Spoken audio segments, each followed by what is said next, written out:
सभी का स्वागत है। मैं हूं स्वाति रायना। स्मॉल और मिड कैप में भारी मुनाफा हो रहा है। यही वजह है कि लोग इसमें जमकर निवेश भी कर रहे हैं। आज हम समझने की कोशिश करेंगे कि पोर्टफोलियो में स्मॉल और मिड कैप की जगह क्या होनी चाहिए, आपको कितना निवेश स्मॉल और मिड कैप में वाकई करना चाहिए, किन बातों का रखें ध्यान, इस पर चर्चा की शुरुआत होगी। हमारे साथ है प्रवीण वाजपेयी, फाउंडर फिनफिक्स। प्रवीण, बहुत स्वागत करते हैं आपका मनी गुरु के आज के इस खास कार्यक्रम में। और सबसे पहले आपसे जानना चाहते हैं कि ये जो हमने हाल ही में डेटा देखे स्मॉल और मिड कैप के, पिछले हम इनफैक्ट अगर 5 महीनों के अगर आंकड़ों को खंगालें तो स्मॉल और मिड कैप में धुआंधार निवेश आया है। क्या बड़ी वजह हो सकती है कि स्मॉल और मिड कैप पर ज्यादा भरोसा जताया जा रहा है? नमस्कार स्वाति जी।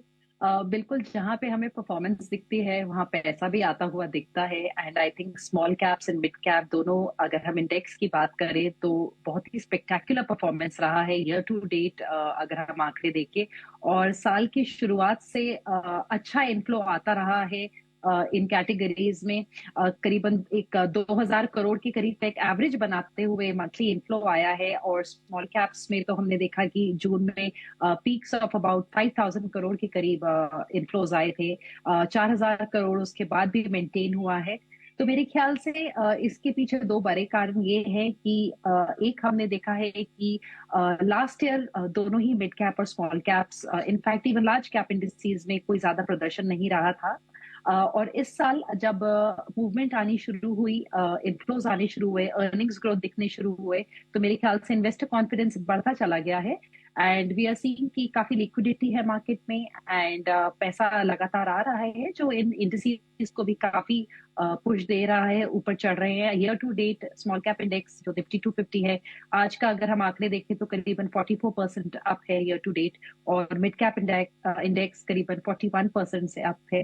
तो मेरे ख्याल से ये दोनों चीजें कहीं ना कहीं हैंड इन हैंड चलती हैं। जहां पे हमें परफॉर्मेंस दिखती है वहां पे ऑटोमेटिकली इनफ्लोज हमें बढ़ते हुए भी दिख रहे होते हैं। बिल्कुल, स्मॉल कैप और मिड कैप में रैली अच्छी है, निवेशकों का भरोसा भी अच्छा है। तो क्या सिर्फ इन्हीं कैटेगरीज को देखा जाए, क्योंकि जहां पर तेजी ज्यादा होती है, मुनाफा बन रहा होता है, निवेशकों को लगता है कि यहीं पर निवेश करना चाहिए। लेकिन शायद पोर्टफोलियो प्लानिंग में इस तरीके की स्ट्रैटेजी हमेशा चलती नहीं है। मिड कैप और स्मॉल कैप इंडेक्स का रिटर्न का आपने जिक्र किया, पिछले 5 सालों में एक अच्छा रिटर्न हमें देखने को मिला है। पर पोर्टफोलियो प्लेसमेंट के हिसाब से अगर अभी हम एक पूरे मार्केट कैप कैटेगराइजेशन को समझें तो लार्ज कैप, मिड कैप और स्मॉल कैप, इसका जो बाइफरकेशन है एट द मोमेंट वो किस प्रकार से है? अगर हम लोग लार्ज कैप, मिड और स्मॉल कैप इंडिसेस की बात करें, हम निफ्टी 500 जो टॉप जो हमारी होल्डिंग्स हैं स्वाति जी, उनके हिसाब से अगर हम कैटेगराइजेशन को समझें तो वो जो हमारे टॉप 100 स्टॉक्स हैं हमारे लार्ज कैप स्टॉक्स कहलाते हैं। और वहां पे हम देखते हैं कि कॉम्पोजिशन काफी ज्यादा फाइनेंशियल सर्विसेज, आईटी, हमारी सारी बड़ी कंपनियां वहां पे हैं। हम ऑयल एंड गैस कंपनियों को देखते हैं, एफएमसीजी को देखते हैं। तो वहां का जो एक्सपोजर है वो निवेशकों को बहुत स्टेबल और लगातार जो बड़ी कंपनियां हैं हिंदुस्तान की, उनमें मिलता है। जब हम मिड कैप्स की तरफ आते हैं तो हमें 100 से लेके 250 तक की जो हमारी कंपनियां हैं मार्केट कैप के बेसिस पे, उनका एक्सपोजर मिलना शुरू होता है। और यहाँ हम देखते हैं कि यहाँ पे एक तरीके से सेक्टर डाइवर्सिफिकेशन भी शुरू हो जाता है, क्योंकि ऐसे काफी सेक्टर्स हैं जो लार्ज कैप्स कवर नहीं करते हैं, वो हमें मिड कैप्स और स्मॉल कैप्स में ही देखने को मिलते हैं। और जब हम आगे स्मॉल कैप्स में जाते हैं, 250 के बाद सारी कंपनियां जो सेबी की जो एक ब्रॉडर डेफिनेशन है उसके हिसाब से स्मॉल कैप ही कहलाती हैं। इंडेक्स के हिसाब से हम निफ्टी 250 बोलते हैं और फिर 501 कॉन्वर्ट्स हम माइक्रो कैप जरूर बोलते हैं। पर जो एक सेबी की ब्रॉडर कैटेगराइजेशन है उसके हिसाब से 250 के बाद सारी स्मॉल कैप कंपनियां हैं। और मिड कैप्स और स्मॉल कैप्स में हम स्पेसिफिकली देखते हैं sector such as chemicals, capital goods हो गया, ऑटो कंपोनेंट्स हो गया, हॉस्पिटैलिटी हो गया। इस टाइप के सेक्टर्स का एक काफी अच्छा एक्सपोजर है जो लार्ज कैप्स में उतना वेल कवर्ड नहीं है।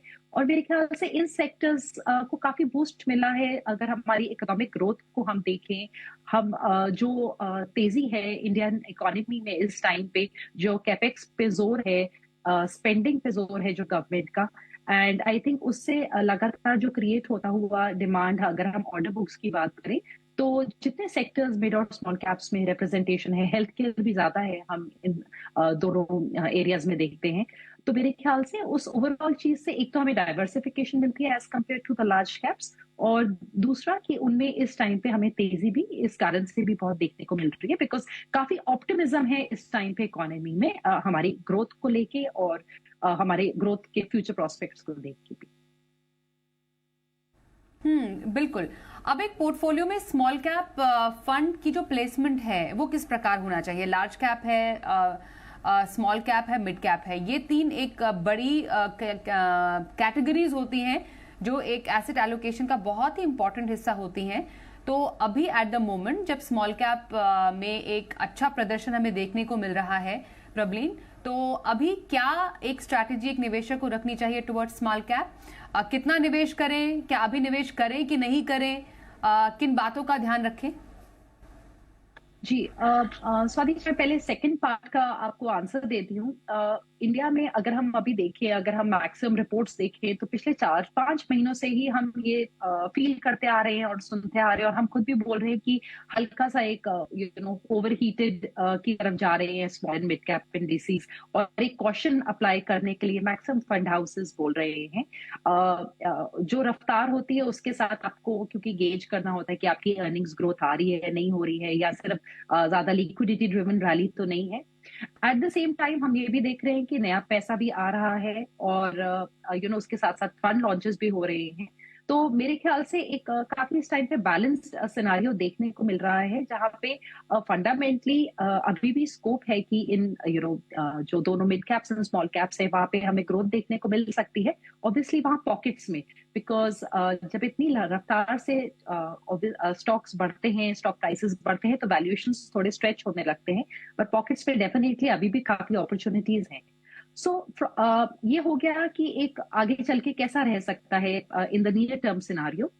सेकंड जो चीज ये है कि इन्वेस्टर के पोर्टफोलियो में कैसी पोजीशनिंग हो, तो आई थिंक अगर हम लार्ज कैप्स को हम अपनी डाइट का कार्बोहाइड्रेट्स माने, तो मेरे ख्याल से mid cap and small caps एक तरीके से प्रोटीन है जो ग्रोथ के लिए बहुत रिक्वायर्ड है।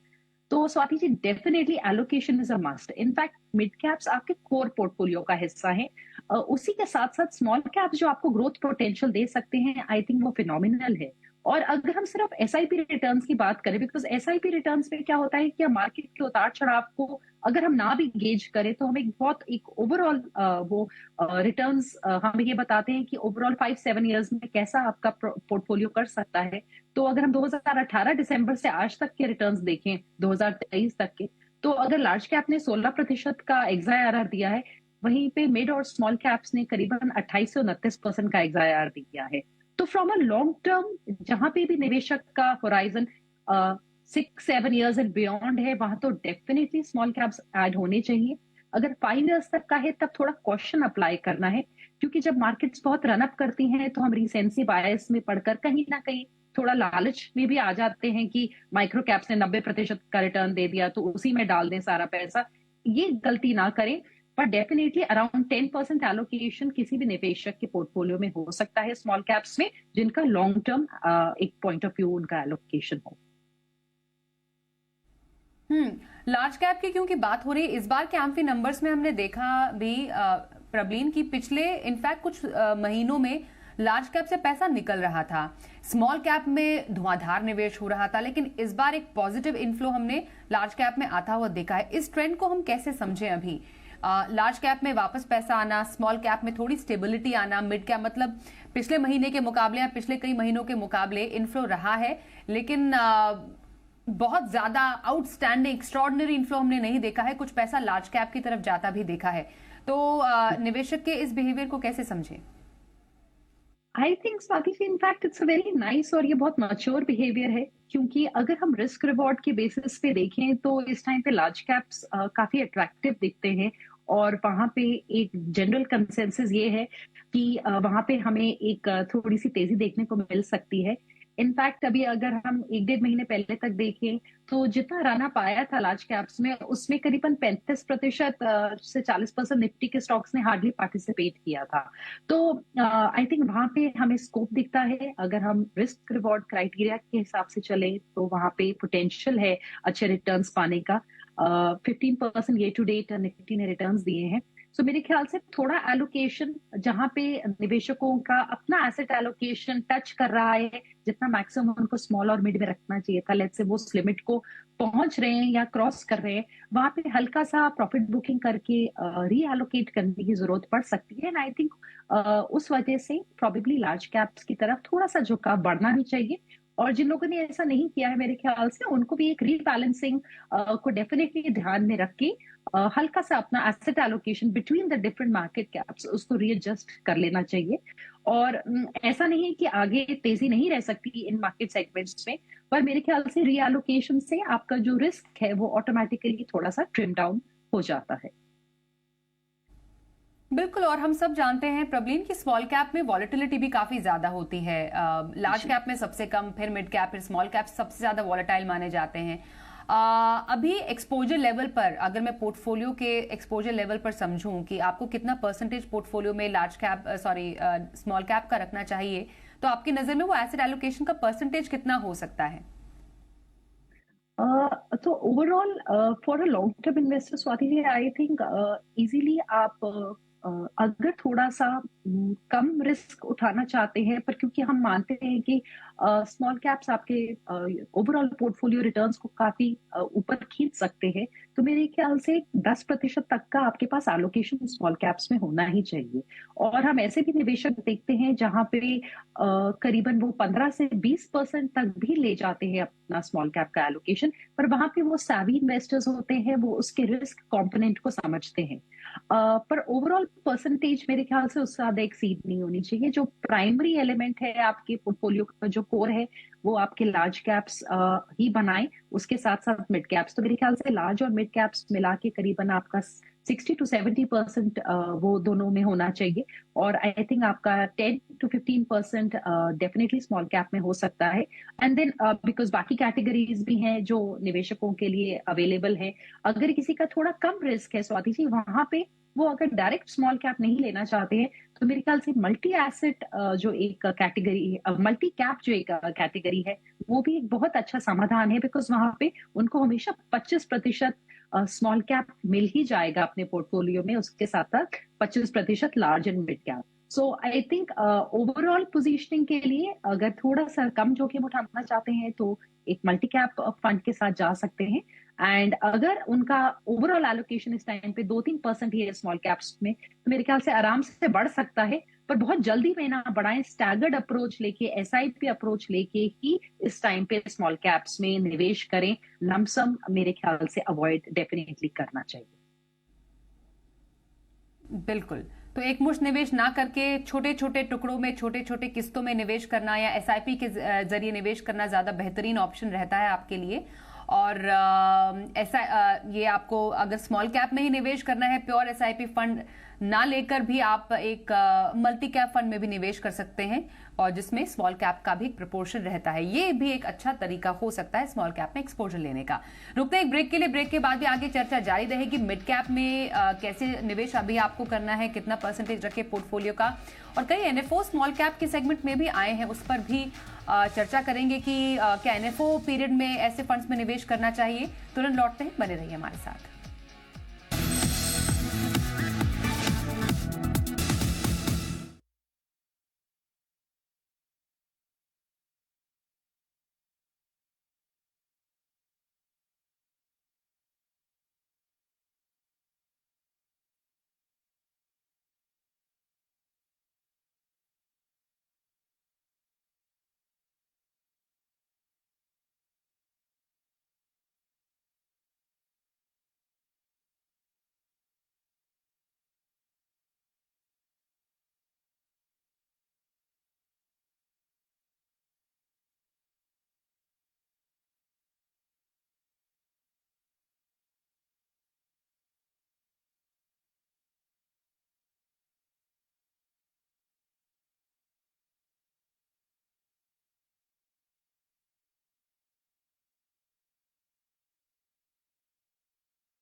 स्मॉल कैप और मिड कैप में अभी कैसे निवेश करें, चर्चा चल रही है। प्रवीण बाजपेयी से, फाउंडर है फिनफिक्स से।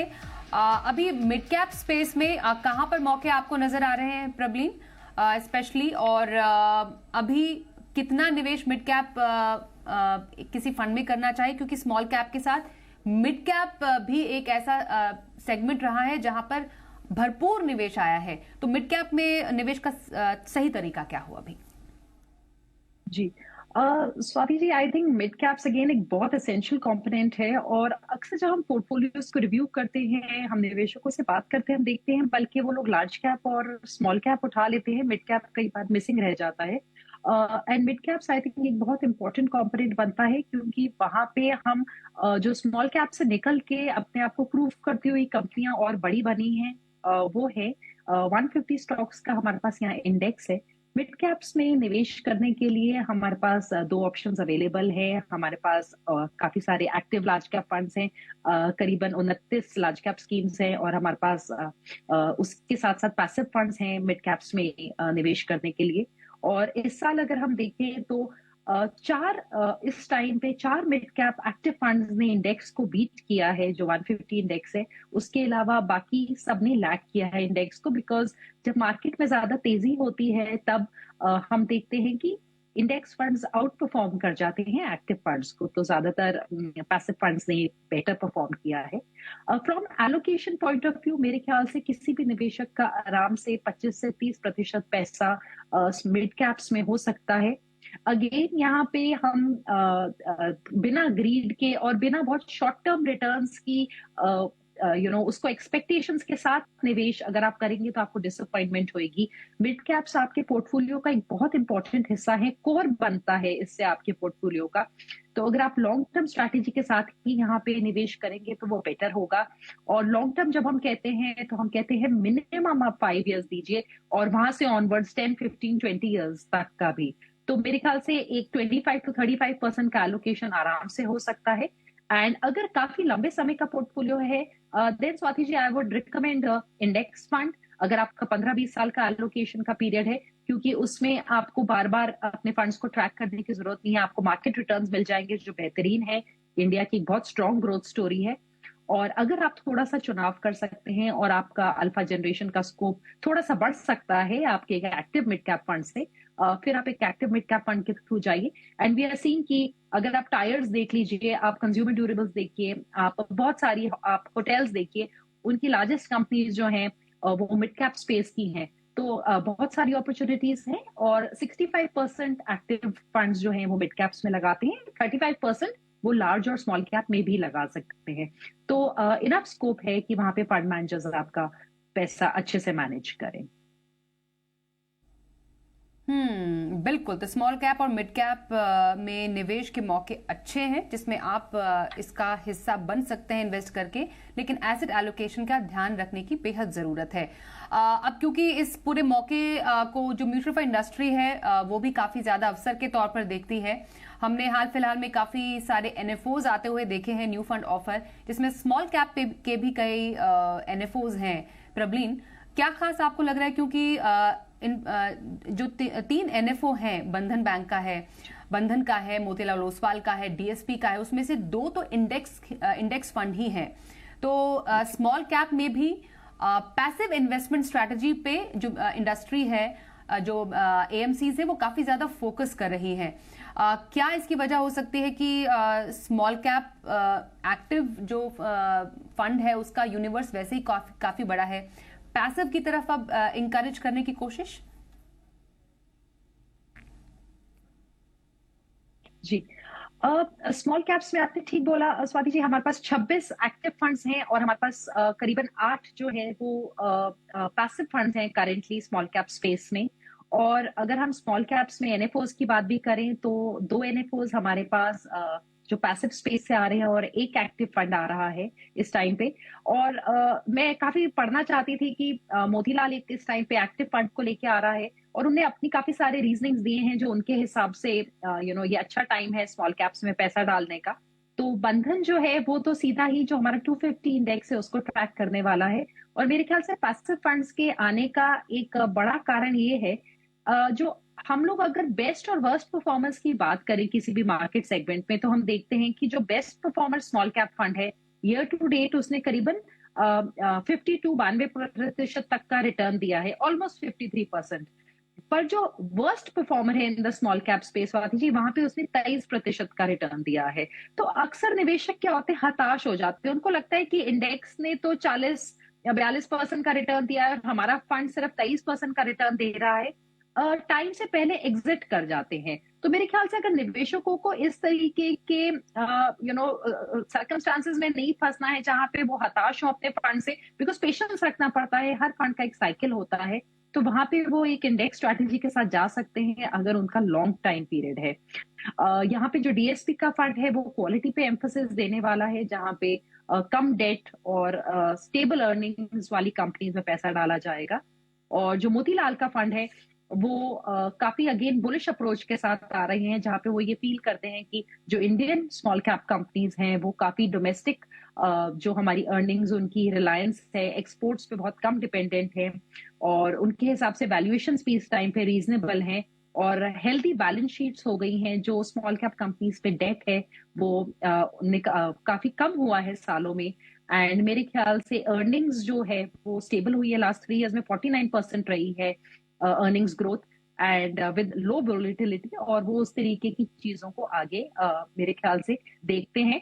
और अगर हम हिस्टोरिकली देखें तो इलेक्शन से पहले 6 महीने में हमेशा स्मॉल कैप्स ने रन अप किया है। 2009 में ऐसा हुआ था, 14 और 19 में भी। तो उस पॉइंट ऑफ व्यू से स्मॉल कैप्स एक अच्छा पोजीशनिंग हो सकती है इस टाइम पे। तो स्मॉल कैप और मिड कैप में निवेश के कहाँ मौके, कैसे करें निवेश, क्या रखे एसेट एलोकेशन स्ट्रेटजी, इस पर हमने की खास चर्चा। हमारे साथ शामिल रही इस चर्चा में प्रवीण वाजपेयी। बहुत धन्यवाद प्रवीण, हमारे साथ बातचीत करने के लिए। मनी गुरु में आज के लिए बस इतना ही। ब्रेक का वक्त हो गया है, देखते रहिए जी बिजनेस।